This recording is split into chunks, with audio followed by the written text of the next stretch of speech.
The rain came down in relentless sheets, cold and punishing against Emma Lane's thin, worn jacket. She clutched her satchel close to her chest, its few contents, a notebook, a half-eaten sandwich, and some coins, her only possessions. The city of Chicago, bustling with life and luxury for some, had never felt more suffocating. As she ducked under a cracked awning for temporary shelter, her breath fogged in the chill of the late autumn evening. She tried not to think about the warmth of a home she'd never have again. It had been over a year since she'd last seen her family, who'd made it clear they wanted nothing to do with her. A year of hard nights, loneliness, and hunger. But Emma was determined not to let self-pity claim her. She wasn't weak. She couldn't afford to be. Her blue eyes scanned the street, hoping for a miracle, a cafe that wouldn't throw her out, or maybe someone who'd need a small task done for a couple of dollars. Nothing. The wealthy pedestrians brushed past her, their eyes fixed ahead, umbrellas shielding them from the rain. To them, she was invisible. Just then, a muffled groan came from the alleyway beside her. Emma's heart leapt in her chest. Fearful curiosity tugged at her. Against her better judgment, she crept toward the sound, her boots splashing through small puddles. There, slumped against a dumpster, was a man. He was soaked through, his dark suit crumpled and stained, and a thin trickle of blood ran down his temple. His eyes were closed, his face twisted in pain. Emma's heart clenched. "Hey! Are you okay?"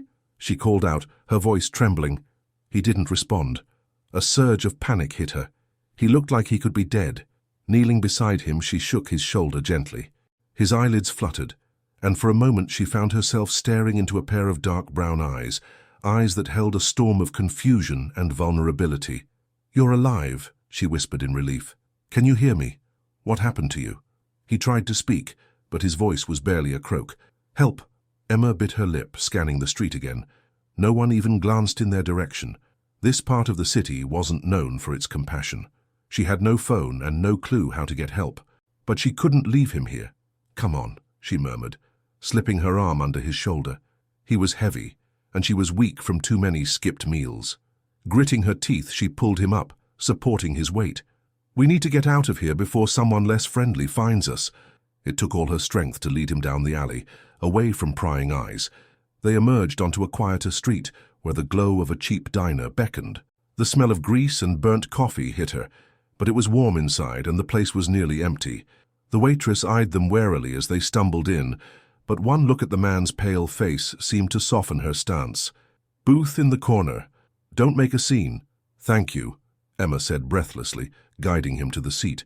He sagged against the vinyl booth, his breathing shallow. She slid in opposite him, her damp clothes clinging to her skin. "You need to stay awake, okay?" she urged, leaning forward. "What's your name?" His eyes cracked open again. "Jake. Jake," she repeated. "I'm Emma. Do you remember what happened to you?" He winced, his brow furrowing as though trying to pull together fragments of a puzzle. I was walking, I think. Someone grabbed me, I fought back, and then nothing." Emma's stomach twisted, mugged. "Maybe worse. You're lucky they didn't take more than your wallet." She glanced at his clothes. Expensive but disheveled. Whoever he was, he didn't belong in her world of forgotten souls. A chill ran through her. If he was important to someone, why hadn't they come looking for him? The waitress returned with a pot of coffee, pouring 2 cups. Emma clasped hers, the heat seeping into her fingers. Jake barely acknowledged his cup. "You need to drink," she insisted, pushing it toward him. "It'll help." He gave a slight nod, his hands trembling as he brought the cup to his lips. He managed a sip, color returning to his face. "Thank you," he muttered, his voice hoarse. "You didn't have to help me." Emma shrugged, though warmth bloomed in her chest. "I couldn't just leave you there." "Most people would have," he said, his gaze sharp despite his fatigue. "You didn't." She looked down at her chipped nails, a blush rising to her cheeks. "Maybe because I know what it feels like to be left behind." Jake didn't press for details, but something flickered in his eyes, something that felt like understanding. They sat in silence for a moment, the diner's neon lights buzzing softly above them. Emma's mind raced. She couldn't afford to get tangled up with someone else's problems. Her own life was precarious enough, but Jake was vulnerable, and walking away felt impossible now. "Do you have somewhere to go?" she asked hesitantly. He shook his head. "Not yet, but I'll figure it out." Of course he would. He looked like a man who always figured things out. Still, she hesitated. "I know a shelter nearby. They might have a bed for you." He nodded, finishing his coffee. "Okay." Emma exhaled. Maybe she could help him. Just a little longer. Then they could go their separate ways. He'd return to his world and she'd continue scraping by in hers. She rose from the booth, her legs stiff. Jake followed, his steps steadier now. As they stepped outside, the rain had softened to a mist, the city lights reflecting off the wet pavement. For a moment, the world seemed gentler. Emma turned to guide Jake toward the shelter when the screech of tires broke the calm. A black SUV swerved into view, its headlights blinding them. Jake froze, his face draining of color. "No!" The SUV door flew open and two men jumped out. Before Emma could react, they grabbed Jake by the arms, dragging him backward. "No!" Emma screamed, lunging forward. A hand shoved her hard and she stumbled to the ground, her palms scraping against the concrete. Through the haze of panic, she saw Jake struggling, his eyes locking onto hers. "Run, Emma!" he shouted. But she didn't run. Instead, she watched in horror as the SUV roared away, taking Jake with it and leaving her alone in the rain. Emma's hands trembled as she pushed herself up off the rain-slicked pavement. Her scraped palms throbbed, and a dull ache spread through her knees. The SUV had vanished, leaving behind only a wet trail of tire tracks. The cold mist settled into her bones, but the chill was nothing compared to the gnawing fear clawing at her stomach. Jake was gone. She could still hear his voice, raw and desperate. "Run, Emma!" But she hadn't run, and now she was left standing in the empty street, alone and helpless. Her breath came in short, shallow bursts as she replayed the scene over and over. Who were those men? Why did they take him? Jake was no ordinary guy, that much was clear. His suit, his demeanor, and now this violent abduction screamed of something bigger, something dangerous. What have I gotten myself into, she thought. A sharp pang of guilt stabbed at her. She didn't owe Jake anything. They were strangers, tied together by a moment of happenstance. And yet, a fierce determination hardened in her chest. She couldn't just walk away. He needed help, and no one else seemed to care. Her eyes darted around the dimly lit street. The diner's neon lights flickered behind her, casting eerie reflections on the wet pavement. The city was full of secrets, dark alleys that swallowed people whole, never spitting them back out. Emma clenched her fists, ignoring the sting of her scraped skin. She had to do something. Think, Emma, think. Her gaze landed on the intersection where the SUV had turned. It wasn't much of a lead, but it was better than standing still. She took off, her boots splashing through puddles as she jogged down the street. The mist curled around her, muffling the sounds of the city.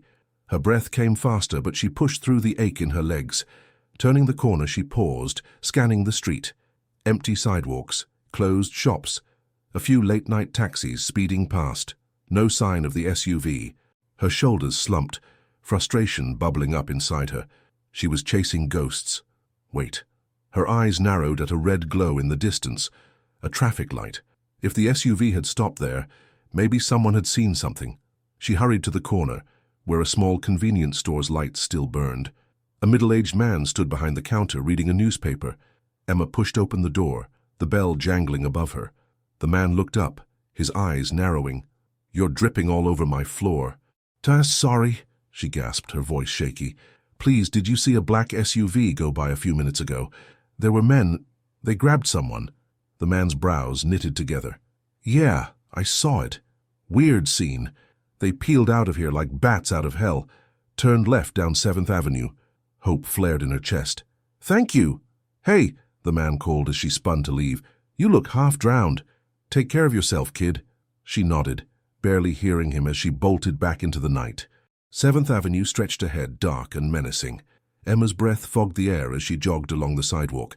Her mind raced as she tried to figure out her next move. She was just one girl, homeless, broke, and out of her depth. What could she really do against men who could snatch someone off the street in plain view? But she had to try. Up ahead, the glow of a street lamp illuminated a narrow alley. She slowed down, her heart thudding. Footprints. Muddy and deep, they trailed into the darkness. She swallowed hard, fear prickling the back of her neck. They went this way. Steeling herself, she crept into the alley. The smell of garbage and stale rainwater filled her nose. Shadows clung to the walls, and every scuttling rat made her jump. She followed the footprints, each step taking her deeper into the maze of the city. Then she saw it. A sleek black SUV parked behind a rusted metal gate. The engine was off, the windows dark. Her breath caught in her throat. She crouched behind a stack of wooden pallets, her mind racing. The gate creaked open, and two men stepped out of a nondescript building. They wore dark jackets, their faces obscured by the low light. Between them, Jake stumbled, his hands bound behind his back, his head lolling forward. Emma's chest tightened. He's still alive. The men shoved Jake toward the SUV, their voices low and sharp. "Boss wants answers." "He's not getting out of this one of them said. Emma's mind spun. Boss? This wasn't some random mugging. Jake was involved in something much more dangerous. But what? She watched as they opened the SUV door, ready to push him inside. Desperation roared through her. She couldn't let them take him again. Her eyes darted around, searching for anything she could use. Her gaze landed on an old metal pipe leaning against the wall. She grabbed it, the cold metal biting into her palms. "You can do this," she told herself. "You have to." Summoning every ounce of courage, she burst from her hiding spot. "Hey!" she shouted, her voice echoing off the alley walls. The men spun around, startled. In that split second, Emma swung the pipe with all her strength. It connected with the first man's knee. He yelled, collapsing to the ground. "Get her!" the other man barked, releasing Jake. Emma's heart pounded as she swung again, but this time, the second man caught the pipe, wrenching it from her hands. His fist shot out, knocking her to the ground. Pain exploded through her cheek, but she scrambled up, refusing to give in. "Run, Jake!" she screamed. Jake, swaying on his feet, lifted his head. His eyes locked onto hers, a spark of clarity cutting through his daze. With a grunt of effort, he charged forward, shoulder-checking the man who'd hit Emma. The man stumbled back, crashing into the side of the SUV. "Come on!" Jake gasped, grabbing Emma's hand. They bolted toward the street, their feet pounding the pavement. Behind them, the men shouted, their voices filled with fury. But Emma didn't look back. Her only focus was on running, on escaping the nightmare closing in on them. They rounded a corner, slipping into another alley. Jake pulled her behind a dumpster, both of them gasping for breath. The adrenaline coursing through Emma's veins made her hands shake. "You came back for me," Jake rasped, his eyes wide with disbelief. She nodded, her chest heaving. "I couldn't just leave you." A ghost of a smile flickered across his bruised face. "Thank you." Footsteps pounded past the alley entrance. The men were still searching. Emma's heart thudded painfully, but the footsteps faded into the distance. Silence settled around them, broken only by their ragged breathing. Jake leaned back against the dumpster, his eyes closing briefly. "You shouldn't have gotten involved. It's too dangerous." Emma's jaw tightened. "I've been on my own for a long time. I know danger when I see it." He opened his eyes, studying her. "You're braver than most people I know." A blush crept up her neck, but she shook it off. "Who are those men, Jake? Why did they take you?" His expression darkened. "It's complicated. I can't drag you into this."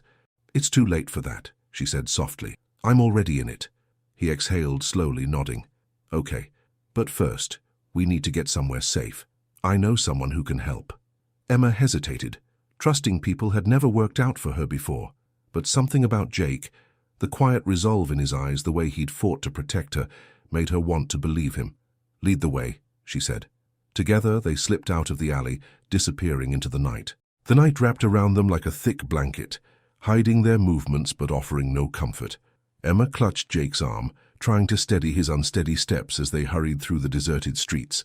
His face was pale under the flickering glow of the streetlights, sweat beading on his forehead. Each step seemed to cost him more energy than he had to spare. "We can't keep going like this," Emma whispered, glancing over her shoulder. The city behind them was a shadowy labyrinth, and she couldn't shake the feeling that someone was still watching. Jake nodded, his jaw tight. "There's a place not far from here. Safe house." He winced.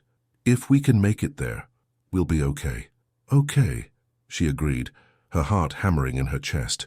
The idea of safety seemed like a cruel joke, but it was all they had to hold on to. "Lead the way."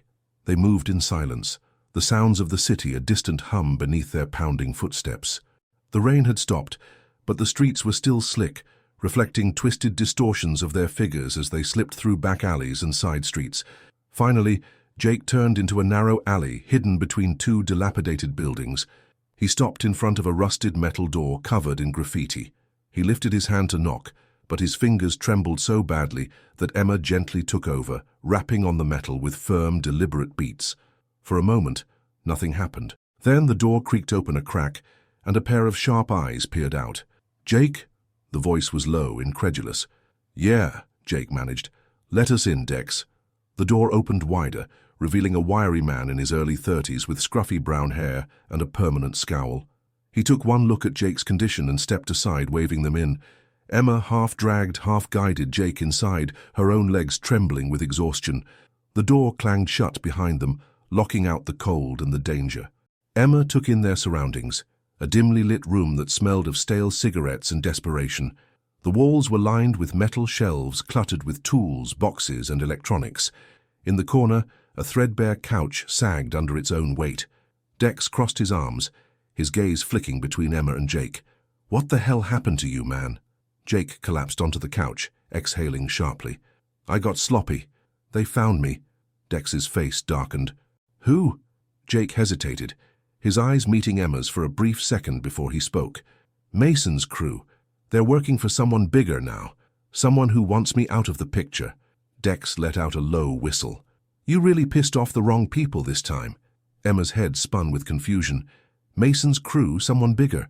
She had no idea what they were talking about, but fear gnawed at the edges of her thoughts. She turned to Jake. "You need to start explaining. I've come this far. I deserve to know what's going on." Jake's eyes softened. He nodded slowly. "You're right." He took a shaky breath. "I'm not just some random guy in a suit, Emma. I own a company, and a big one, Talon Industries, but I've kept it quiet. No press, no public appearances. I run things from the shadows because, well, it's safer that way." Emma blinked, his words sinking in like stones dropping into a deep pond. "A CEO? The man she'd found bleeding in an alley was secretly a wealthy businessman?" Jake continued, his voice low. "A few months ago I found out that some of the people working under me were involved in illegal deals, money laundering, black market trading. I confronted them, fired some key players and tried to clean house, but it wasn't enough. They wanted revenge. They've been after me ever since."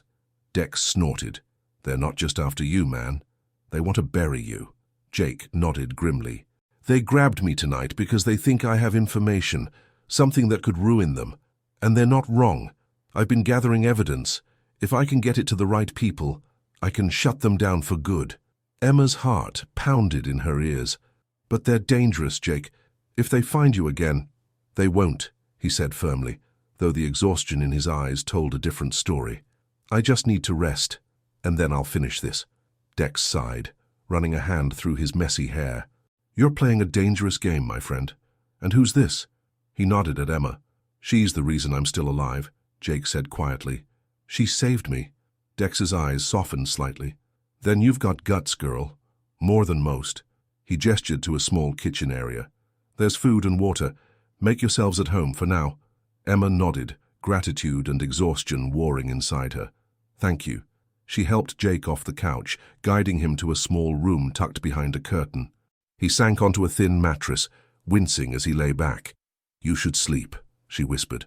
He caught her hand, his grip gentle but firm. "Stay," he murmured, his eyes pleading. Her heart twisted. She knew she should pull away, keep her distance, but she didn't. Instead, she sank down beside him, their fingers still intertwined. For the first time in a long time, she felt like she wasn't completely alone. When Emma woke, the room was filled with a dim, grey light.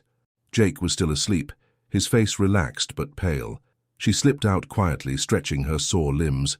Dex was at the kitchen table, sipping coffee and scrolling through a laptop. "Morning," he grunted. "Coffee's hot. Help yourself." She poured a cup, the bitter scent cutting through the fog in her mind. As she took a sip, Dex spoke without looking up. "You care about him, huh?" Emma's cheeks flushed. "I barely know him." "Doesn't matter," Dex said. "Sometimes you just know who's worth fighting for." She didn't reply. Her thoughts were a tangled mess of fear, confusion, and something that felt dangerously close to hope. A loud bang shattered the silence. Emma's heart leapt into her throat. Dex swore, jumping up. The front door shuddered as someone pounded on it, the metal creaking under the force. "Open up!" a voice barked. "We know you're in there, Jake." Emma's blood ran cold. They found us. Dex's eyes were wide with panic. "There's a back exit. Go, now." Jake stumbled out of the curtain, his face pale but determined. "We're not leaving you, Dex." Dex shook his head. "I'll hold them off. You need to get out and finish this. It's the only way." The door shuddered again, splinters of wood flying as the hinges began to give. Emma's hand tightened around Jake's. "We have to go," she said, her voice breaking. Jake's jaw clenched, but he nodded. "Thank you, Dex. I owe you." "Just stay alive," Dex muttered. "Now go." They bolted toward the back exit, the sound of the door crashing open behind them. Voices shouted, footsteps pounded. Fear spiked through Emma as they raced down a narrow alley, her lungs burning. A gunshot cracked the air, and Jake yanked her sideways just as a bullet ricocheted off the brick wall where her head had been. "Faster!" he gasped, pulling her forward. They stumbled onto a main street, the early morning traffic oblivious to the chaos behind them. Jake flagged down a cab, shoving a handful of bills at the driver. "Drive," he ordered. "Anywhere, just go." The cab peeled away from the curb, the city blurring past the windows. Emma's hands shook, tears threatening to spill. Jake's arm slipped around her shoulders, his touch warm and steady. "We'll figure this out," he murmured. "I promise." But as the cab sped through the waking city, Emma knew one thing for certain. The worst was yet to come. The cab sped through Chicago's waking streets, each passing block a blur of motion and tension. Emma's heart raced, her mind teetering between panic and exhaustion. Jake's arm was still around her shoulders, offering a fragile sense of security. He was here. He was alive. But for how long? "Where are we going?" she whispered, her voice trembling. Jake leaned back against the seat, his dark eyes fixed on the skyline. "Somewhere we can finish this." She swallowed hard, staring at his bruised face. Despite the exhaustion etched into his features, there was a steely determination in his gaze. She knew he was planning something dangerous, something final, but she also knew that backing down wasn't an option. The cab pulled up to an inconspicuous parking garage. Jake handed the driver another crumpled bill and nodded. "Thank you." Emma followed Jake out of the cab, her boots splashing in shallow puddles on the concrete floor. The place was eerily silent, the air thick with the scent of oil and dampness. Rows of parked cars loomed like silent sentinels. Jake glanced around, then guided her to a nondescript silver sedan parked in the corner. He pressed a button on the key fob, and the car chirped softly. "Is this yours?" Emma asked, surprised.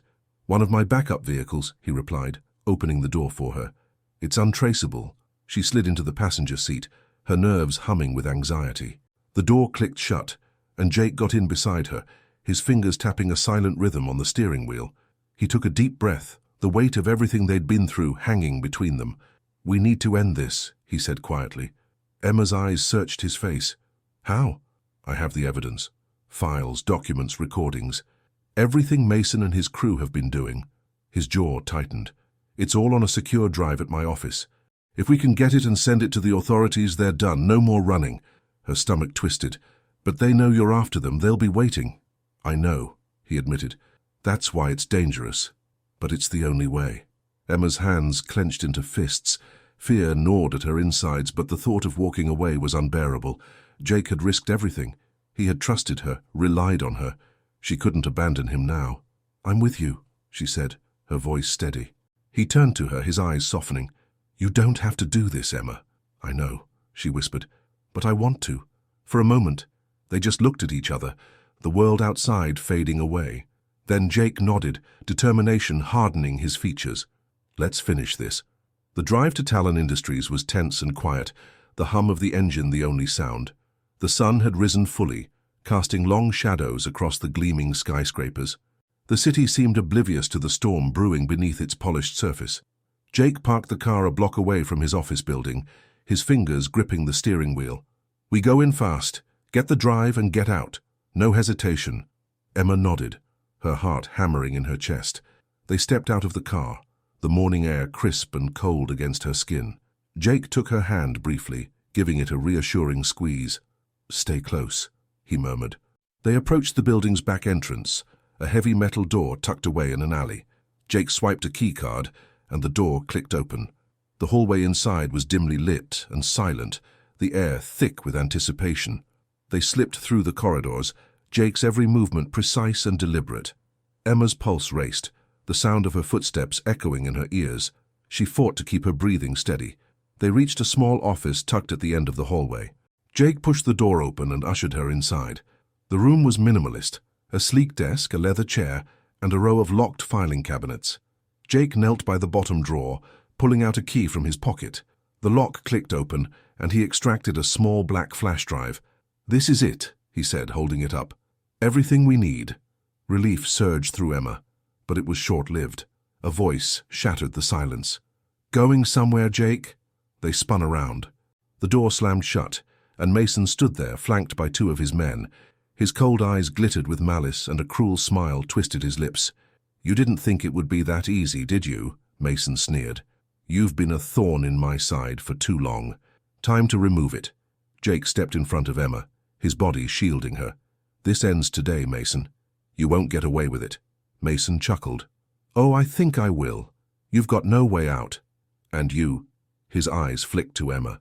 "You picked the wrong side, sweetheart." Emma's blood froze, but she clenched her fists. "I picked the right one." Mason's smile vanished. He nodded to his men. "Get the drive." The two thugs lunged forward. Jake shoved Emma aside and swung a fist at the nearest man, his punch connecting with a sickening crunch. The thug stumbled back, but the other one grabbed Jake from behind, pinning his arms. Emma's heart pounded. Panic screamed at her to run, but she forced it down. She grabbed a heavy paperweight from the desk and hurled it at the second man's head. It struck with a dull thud, and he released Jake, roaring in pain. "Go!" Jake shouted, grabbing her hand. They bolted out of the office, the hallway stretching out like a tunnel of escape and terror. Footsteps thundered behind them, Mason's furious voice barking orders. Jake led her to the stairwell, their feet pounding down, flight after flight. "Almost there!" Jake gasped. They burst out into the parking garage, the cold air biting at their faces. Their car was just ahead. Freedom was within reach. A gunshot cracked the air. Jake stumbled, a cry escaping his lips. Emma's heart seized in her chest. "No!" she screamed, catching him as he sagged against her. His face was twisted in pain, his hand clutching his side where blood blossomed across his shirt. "Keep going," he choked out. "Don't stop." But she couldn't leave him. Tears streamed down her cheeks as she helped him to the car. They collapsed inside and she fumbled to start the engine, her hands shaking uncontrollably. Come on," she whispered desperately. The engine roared to life. She slammed her foot on the accelerator, the tires screeching as they shot out of the garage. In the rearview mirror, Mason's furious face grew smaller and smaller until it vanished entirely. Emma's vision blurred with tears. "Jake, stay with me. Please." He smiled weakly, his eyes fluttering. "I'm not going anywhere." Hours later, they sat in a sterile hospital room, the steady beep of monitors a reminder of how close they had come to losing everything. Jake's side was bandaged, his face pale but smiling.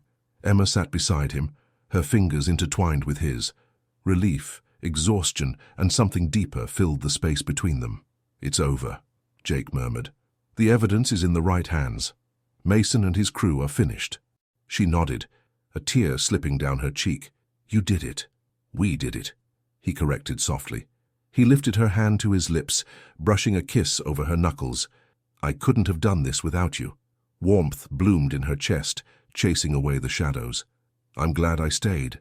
He reached up, cupping her cheek. "Emma, I don't want to just thank you. I want you in my life, if you'll have me."